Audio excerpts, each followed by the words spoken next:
Let's actually talk about the lead story we didn't get to yet. Oh, yeah. And did we? Yeah. we I didn't- guess we didn't. not.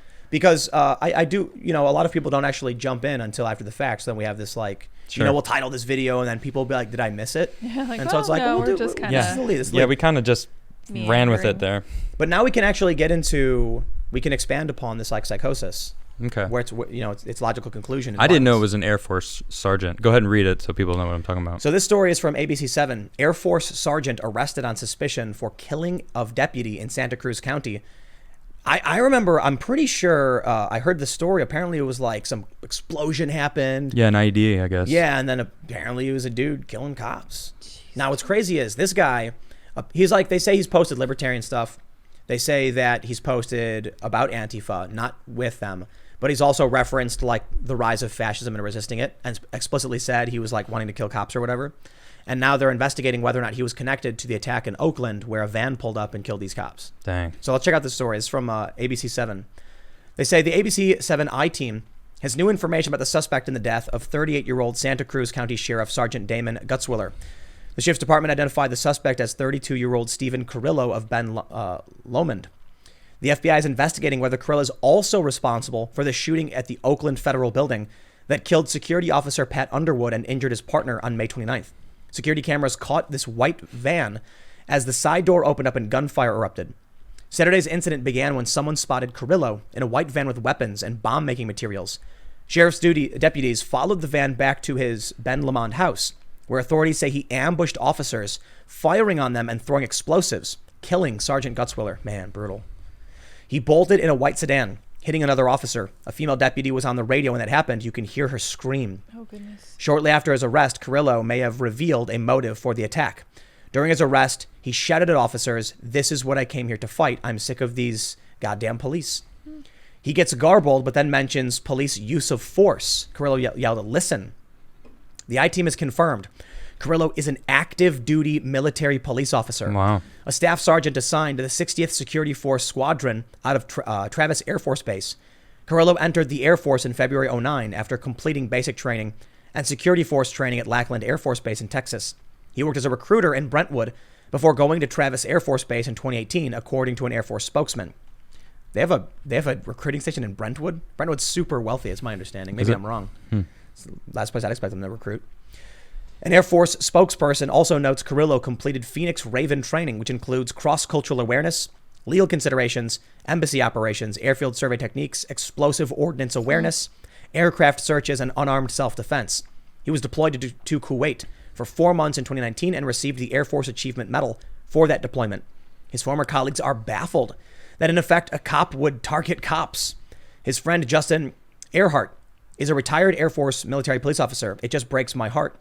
The officers who were impacted and their families were supposed to be on the same side."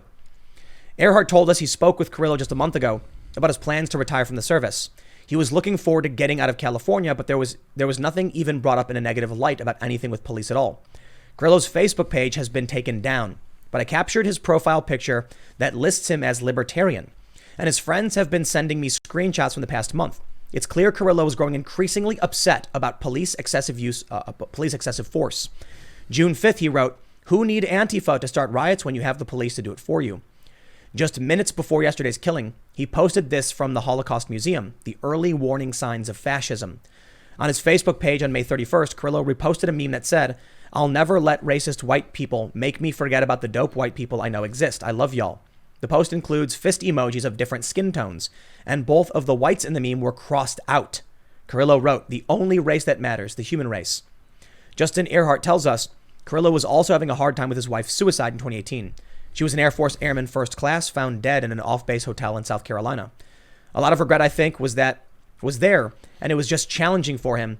But even with all of that, none of the people that I talked to who were stationed with him even once thought this would happen at all.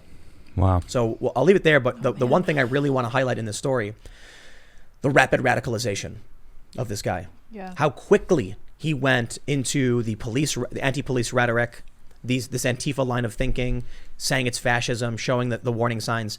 That warning signs for fascism thing is not even real. It's like, really? It's just a souvenir someone made, and they made it, I can't remember, I think it was about Obama or something. Yeah, it's just what people do. They do this all the time. They'll write something like, here's what the people claimed was, the rise of Nazi Germany. And then they'll just make random points like has dog, drinks water, whatever. And then the next person is like, see, this is a list that proves that I'm right. One of the things they did recently is that Donald Trump held up the Bible. And so somebody photoshopped an image of Hitler holding the Bible with it's Trump's hand. And then people believe it. And they're like, whoa. Oh, they photoshopped that? I mean, I saw it. I was like, whatever. Photoshopped This it. is silly. It was actually him waving or something. It was Hitler like waving. They Photoshop it and people believe it. So people started seeing this like Holocaust museum thing that some political person made to attack, I think it was to attack Obama, to be honest. And he believes it and he radicalizes. Well, I feel like this would be a person that they would want to target. Like he was obviously crushed. I guess his wife killed herself. It's like, I don't know why. I don't know the circumstances there, but clearly he was distressed, and it's like you see someone like that and they probably steer it into wherever they want. Reminds me of I use they, but I'm talking about Antifa. Reminds me of The Dark Knight. Okay. When Two-Face, now all mangled, captures the cop or whatever, and then Batman says, this is the kind of sick mind the Joker preys upon. This dude's wife kills herself. Now he's angry, he's confused, he doesn't understand, he's struggling with it. That is a really great, that's exactly it right And then there. along comes this narrative. Nailed it. That gives him something to like keep going. Yeah. And it's the wrong thing. And it made him go and turn on his own people. And like, I wonder, you know what, I want to go back to this beginning of the story, because I'm curious as to why it is they followed his van back to his house because he had weapons in it and bomb making materials, and then he attacked them. He had a white van with weapons and bomb making materials. That's why I think they're like, was he involved in Oakland? So this guy was radicalized and radicalized fast. How come nobody's talking about that? How come this story isn't running, top of the line CNN, MSNBC, Fox News? Because it's the other side. This guy's clearly Antifa. And I don't mean Antifa in the sense that he's like part of a group like Rose City or something like that. He's very clearly following their line of radicalization. And I wouldn't be surprised if it turns out somebody was whispering in his ears. Somebody found him, started saying stuff to him. Dude, I'll tell you what, man. Rich people, I know a ton of rich people, they're very susceptible to this. Okay. And I think the people that I know who have fallen to this stuff, it's because their parents were neglecting them. So I know some people ridiculously wealthy. Their parents were always working. And so they had very little, I guess, connection. Yeah.